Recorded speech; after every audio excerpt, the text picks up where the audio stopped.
I'm pulling up right now. I hit you back when I'm stuck right now. I get you gone. Gang showing out and it's up right now. Growing up with you, I swear I could fly. Gang going up and we off of the ride. Yeah, I see through, but I swear I'm not high. Pull up on the gang and we going outside. What is going on, my fellow coaster enthusiasts? It's your boy, Coaster Jedi here, back for an updated ranking of the coasters at Busch Gardens, Williamsburg. So I was able to visit this park for the first time since 2018, where most of the coasters were open. I went the end of 2020, but only half the coasters were open then. And so I got a new perspective on a lot of the rides there because I was able to stay for multiple days and rode it all the rides many times except for Griffin, which was closed, so I will just be basing that off of my previous rides. One more thing, I did not include Pantheon on this list since no one has actually ridden it yet, but I suspect that it would certainly be a top 3 coaster there. So without further ado, let's get started with the ranking. At number 8, we have Grover's Alpine Express, the smallest coaster there. And so this is a zero kiddie coaster. It's nothing really all that special, but it is pretty fun for a kiddie coaster. It's got a bit of a larger layout, has a little bit more to it than just your typical kiddie coaster, which just sort of goes in a circle. But really there's not so much to say about this. It's just sort of your typical kiddie coaster. But for what it is, it does its job very well.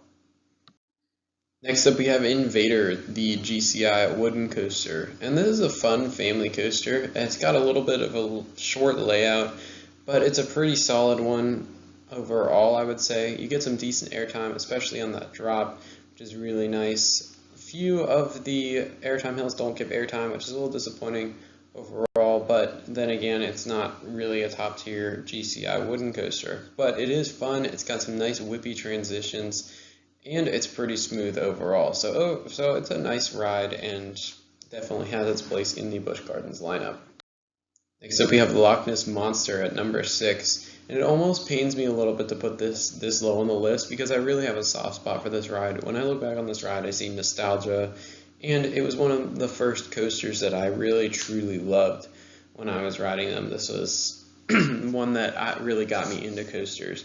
And it's a very good ride. It does have some bumpy patches, but it's such an old ride. It's almost 50 years old, so you can't expect it to be butter smooth. But it has some great airtime on those drops, especially if you're in the back row. You just go flying. Those loops are nice and intense, and it's got a very fun, unique layout and a beautiful setting over the river. So what's not to love?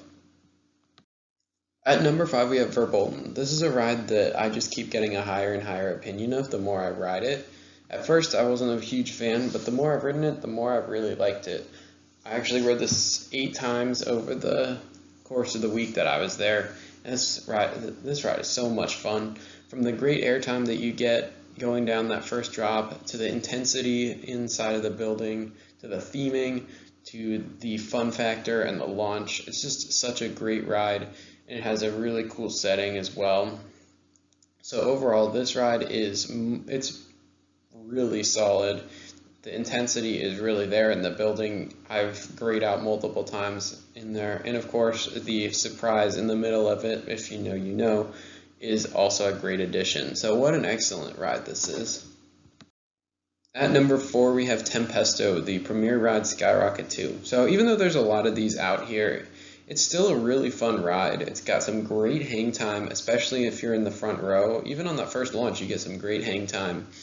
Probably my personal favorite part of the ride is that backwards launch, and then you hang there kind of for a second on the back part of that non-inverting loop. So that's a lot of fun. And then the launch up into the top of the ride is very forceful. It's a very forceful, enjoyable ride, and of course the hang time you get in that inversion on the top is just fantastic. So overall, very strong ride. Even though it's a clone, I feel like it gets overhated between the clone status and the comfort collars, which don't really bother me as much as some people say they do. Starting off our top 3, we have Alpine, the tallest B&M invert out there. And this really shows on the drop. You are so high in the air when you're going up that lift hill. It is so much fun. That drop, especially in the back row, is just insane. The back row left side, the drop is just incredible. It's my favorite drop on an invert that I've experienced. It's not a perfectly smooth ride, though, is my one gripe. The Cobra roll is not very smooth, and then there's a very big jerk into the mid-course brake run. But those are really the only complaints I have overall. It's very intense. It's got some great elements, a great collection of inversions, and it's a very strong ride. Also, shout out to the Alpine crew.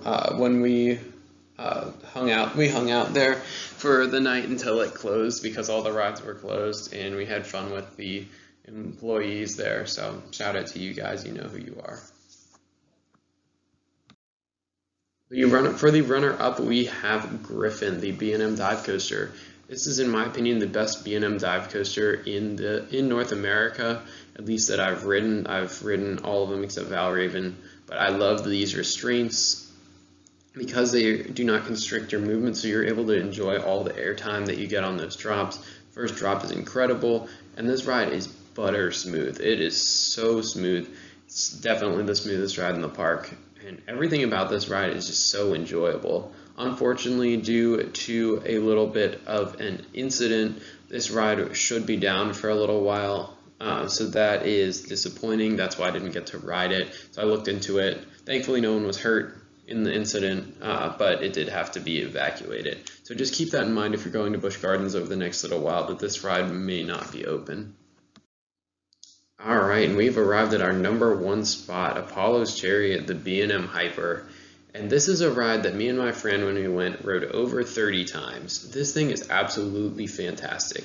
Yeah, it's not perfectly smooth like some of the other hypers are, especially if you're in the back row. There is a very small rattle, but the airtime is very good. It's certainly there, and while it's not on Mako level, it's definitely there. You get great airtime on every hill.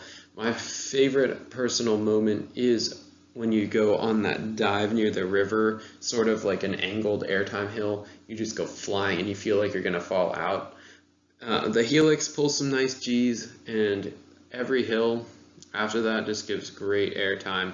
This thing is just so much fun. I think it gets overhated because it's one of the older hypers, but you have to look at it through that lens and see.